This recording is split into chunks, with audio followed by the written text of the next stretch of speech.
guys এতিয়া বাজিছে মই নাজানো কিমান বাজিছে 8 মান হ'ব সকলোকে মোৰ তৰফৰ পৰা হেপী দিৱালী আৰু আমাৰ নতুন চেনেল দৈনন্দিন সমাহাৰলৈ মই ৰিম্পী আপোনালোকক পুনৰবাৰ স্বাগতম জনাইছোঁ হেল্ল' গাইজ গুড ইভিনিং আৰু পোনপ্ৰথমে মই আমাৰ দৈনন্দিন সমাহাৰ পৰিয়ালৰ তৰফৰ পৰা পোহৰৰ উৎসৱ দীপাৱলীৰ অফুৰন্ত মৰম তথা প্ৰীতি শুভেচ্ছা জ্ঞাপন কৰিছোঁ সকলো কুশলে থাকক আৰু এই পোহৰে যেন সকলোৰে জীৱনটো চকমকাই তোলে তাৰে কামনা কৰিছোঁ আৰু এগছি বন্তিয়ে সকলোৰে ঘৰ উজ্বলাই তোলক আৰু পোহৰৰ ৰেঙনিৰে সকলোৰে প্ৰতিজন অসমীয়াৰ বুকু জিলিকি থাকক তাৰে কামনা কৰিছোঁ হেপী দিৱালী ঠিক আছে তেতিয়াহ'লে আজিৰ ব্লগটো আমি এয়া ভণ্টিয়ে আঁকিবলৈ লৈছে দীপানিতৰ স্পেচিয়েল ৰংগোলী আৰু ইয়াত বিভিন্ন ধৰণৰ কালাৰ আমি কিনি আনিছোঁ গ্ৰীণ পিংক য়েল্লো তেনেকৈ আছে আৰু আমি ৰংগোলী এনেদৰে ডিজাইন কৰি বা ৰংগোলী আঁকি খুব ভাল পাওঁ আৰু ভণ্টিয়ে এইটো বিশেষকৈ ভণ্টিয়ে আঁকিছে মই ইয়াত একো কৰা নাই মই বেলেগ কাম কৰিলোঁ আৰু তাই খুব ধুনীয়াকৈ কম সময়ৰ ভিতৰতে ৰংগোলী আঁকি কমপ্লিট কৰিলে আৰু এয়া সন্ধিয়া হোৱাৰ লগে লগে মায়ে চাকি জ্বলাইছে আৰু আমি ঘৰটো এনেদৰেই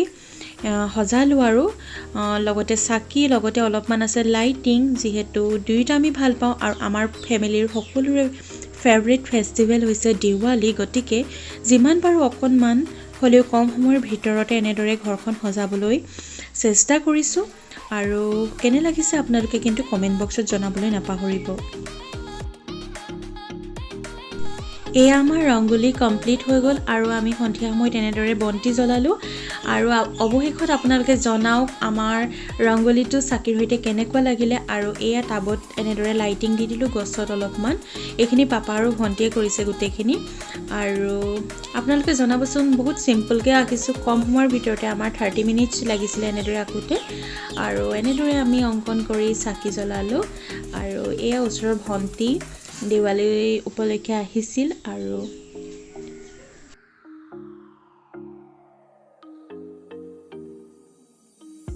এয়া হৈছে আমাৰ ফেমিলি মা ভণ্টি পাপা আৰু মই যিহেতু পাপাৰ ফেভৰেট ফেষ্টিভেল হৈছে দিৱালী আৰু পাপাই খুব ভাল পায় আৰু আপোনালোকক এটা কথা কওঁ যে আমাৰ দিৱালীৰ দুদিনৰ ভ্লগ একেলগে আপোনালোকলৈ পঠাইছোঁ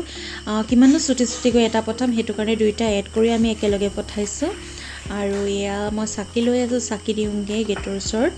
আৰু চাই থাকক ভিডিঅ' এয়া আমি জল্দি চাকিটো জ্বলাই লৈছোঁ লগ পাই আছোঁ দেৰিকৈ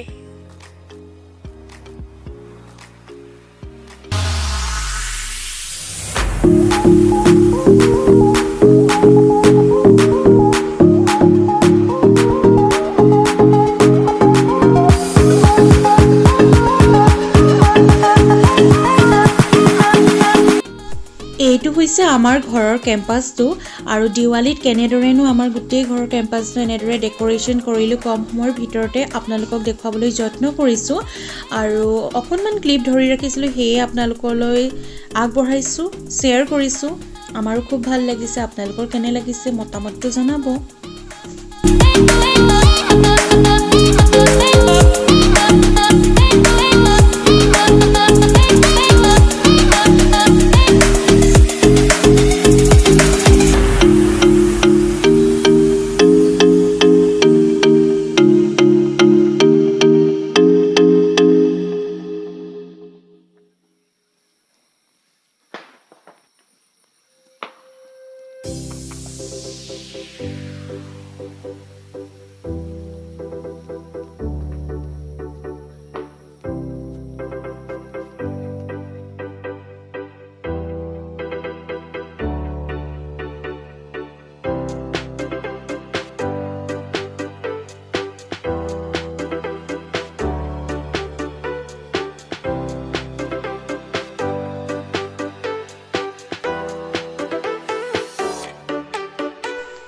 এয়া আমি দীপাৱলীত ক্লিক কৰা কেইখনমান ফটো